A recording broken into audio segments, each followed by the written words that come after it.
പുതിയൊരു വീഡിയോയിലേക്ക് എല്ലാ മാന്യ പ്രേക്ഷകർക്കും സ്വാഗതം. ഇന്ന് ഞാൻ നിങ്ങളുമായി പങ്കുവെക്കുന്നത് ബാക്ക്ലാഷ് പ്രീമിയം ലൈവ് ഇവൻറ്റിൻ്റെ മാച്ച് കാർഡ് പ്രൊഡിക്ഷൻസ് ആണ്. അപ്പോൾ നമുക്ക് അധികം ദീർഘിപ്പിക്കാതെ നേരെ വീഡിയോയിലോട്ട് തുടക്കാം. ബാക്ക്ലാഷ് പ്രീമിയം ലൈവ് ഇവൻറ്റ് ഇന്ത്യയിൽ ടെലികാസ്റ്റ് ചെയ്യുന്ന സമയം രാത്രി 10 മണിയാണ്. അതായത് ശനിയാഴ്ച രാത്രി 10 മണി. ഫ്രാൻസിൽ വെച്ചിട്ടുള്ള ഒരു ഷോ ആയതുകൊണ്ടാണ് ടൈമിൽ ഇത്രയും വ്യത്യാസം വന്നിട്ടുള്ളത്.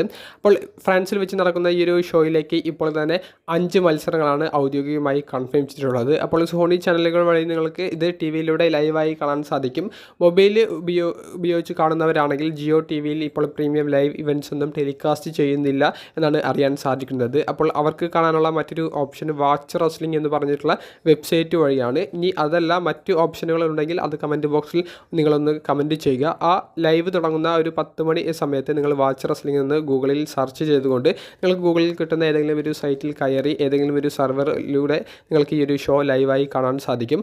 ലിങ്ക് ഞാൻ ഉൾപ്പെടുത്താത്തത് കോപ്പിറൈറ്റ് പ്രശ്നങ്ങൾ മൂലമാണ്.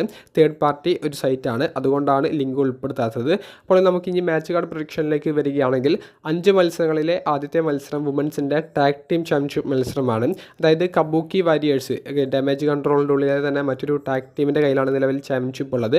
അവർ ടൈറ്റിൽ ഡിഫെൻഡ് ചെയ്യുന്നത് ജേഡ് കാർഗിൽ, ബിയാങ്ക ബെലേർ തുടങ്ങിയ ഒരു സൂപ്പർ സ്റ്റാർ ടാഗ് ടീമിനെതിരെയാണ്. മത്സരത്തിൽ എൻ്റെ ഒരു പ്രൊഡിക്ഷൻ എന്ന് പറയുന്നത് ജേഡ് കാർഗിലിൻ്റെയും ബിയാങ്ക ബെലേറിൻ്റെയും ടീം വിജയിക്കാൻ തന്നെയാണ്. ഇനി അഥവാ ഇവർ റിട്ടേൺ ചെയ്യണമെന്നുണ്ടെങ്കിൽ അതിൽ ഡാമേജ് കൺട്രോളിൻ്റെ നല്ലൊരു ഇടപെടൽ ഉണ്ടായിരിക്കണം. അതായത് ഡക്കോട്ട ഗൈയുടെയും ഇയോസ്കയുടെയും വലിയൊരു സഹായം ഇവർക്ക് ലഭിക്കണം. എന്നാലും അവരെ ഒരു ക്ലീൻ ആയിട്ടുള്ള പരാജയത്തിലേക്ക് നയിക്കാനും സാധിക്കില്ല. അതുകൊണ്ട് തന്നെ എൻ്റെ ഒരു അഭിപ്രായം ജേഡ് കാർഗിലിൻ്റെയും ബിയാങ്ക ബെലേറിൻ്റെയും ടീം വിജയിച്ച് പുതിയ ടാഗ് ടീം ചാമ്പ്യന്മാർ ആകുമെന്നാണ്.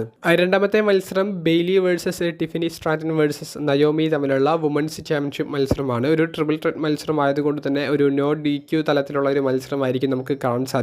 മിക്കവാറും നയോമിയെ പിൻ ചെയ്തിട്ടായിരിക്കും ബെയ്ലി ടൈറ്റിൽ റിട്ടേൺ ചെയ്യുക. എൻ്റെ ഒരു അഭിപ്രായവും ബെയ്ലി ടൈറ്റിൽ റിട്ടേൺ ചെയ്യും എന്ന് തന്നെയാണ്. ടിഫനിയെ ഈ ഒരു മത്സരത്തിൽ നല്ലപോലെ പ്രൊട്ടക്റ്റ് ചെയ്യാനും സാധ്യതയുണ്ട്. അപ്പോൾ നിങ്ങളുടെ പ്രൊഡിക്ഷൻ കമൻറ്റ് ബോക്സിൽ രേഖപ്പെടുത്തുക.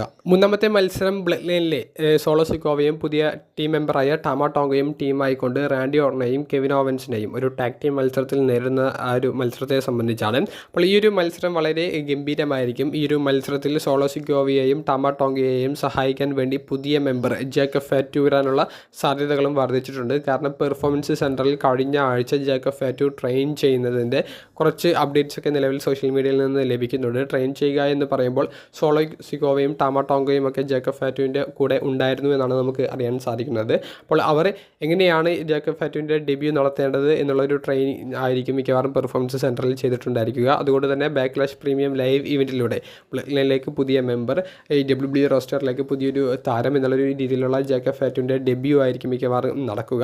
അപ്പോൾ ജേക്കബ് ഫാറ്റു വന്നിട്ട് ബ്ലഡ് ലൈൻ ഗ്രൂപ്പിനെ സഹായിക്കുന്നു. അതിലൂടെ സോളോ സിക്കോവയുടെ ടീം വിജയിക്കുന്നതായിരിക്കും നമുക്ക് കാണാൻ സാധിക്കുക. നിങ്ങളുടെ പ്രൊഡിക്ഷൻ കമൻറ്റ് ബോക്സിൽ രേഖപ്പെടുത്തുക. നാലാമത്തെ മത്സരം വേൾഡ് ഹെവി വെയ്റ്റ് ചാമ്പ്യൻഷിപ്പ് മത്സരമാണ്. നിലവിലെ ചാമ്പ്യനായ ഡെമിൻ പ്രീസ്റ്റ് ജെ ഊസോയ്ക്കെതിരെയാണ് ടൈറ്റിൽ ഡിഫെൻഡ് ചെയ്യുന്നത്.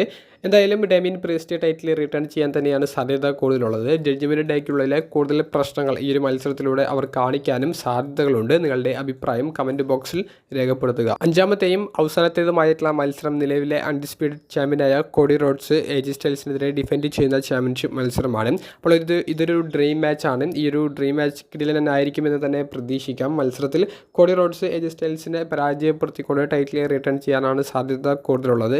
കോഡി റോഡ്സിൻ്റെ അടുത്ത എതിരാളി ആരായിരിക്കും എന്നുള്ളതിൻ്റെ ഒരു തെളിവും ഈ ഒരു മത്സരത്തിന് ശേഷം നൽകാനുള്ള ഒരു സാധ്യത ഉണ്ടെന്നാണ് നിലവിൽ ലഭിക്കുന്ന ഒരു റൂമർ. അതായത് മത്സരത്തിന് ശേഷം കോഡി റോഡ്സിനെ ആരെങ്കിലും ആക്രമിക്കാനുള്ള സാധ്യതകൾ ഉണ്ട് എന്നുള്ളത്. അപ്പോൾ ഈ ഒരു 5 മത്സരങ്ങളാണ് ഒഫീഷ്യലായി ബാക്ക്ലാഷിലേക്ക് കൺഫേം ചെയ്തിട്ടുള്ളത്. ഒരു മത്സരം കൂടി കൺഫേം ചെയ്യാനുള്ള സാധ്യതയുണ്ട്. അത് ഇനി വരുന്ന സ്മാക്ഡൗൺ എപ്പിസോഡിലൂടെയോ അല്ലെങ്കിൽ സ്മാക്ഡൗൺ എപ്പിസോഡ് കഴിഞ്ഞിട്ടോ ആ ഒരു അനൗൺസ്മെൻറ്റ് നമുക്ക് പ്രതീക്ഷിക്കാം. അപ്പോൾ വീഡിയോ സംബന്ധിച്ചുള്ള നിങ്ങളുടെ പ്രഡിക്ഷൻസ് കമൻറ്റ് ബോക്സിൽ ഒന്ന് രേഖപ്പെടുത്തുക. അപ്പോൾ അടുത്തൊരു വീഡിയോയുമായി കാണുന്നത് വരെ ബൈ.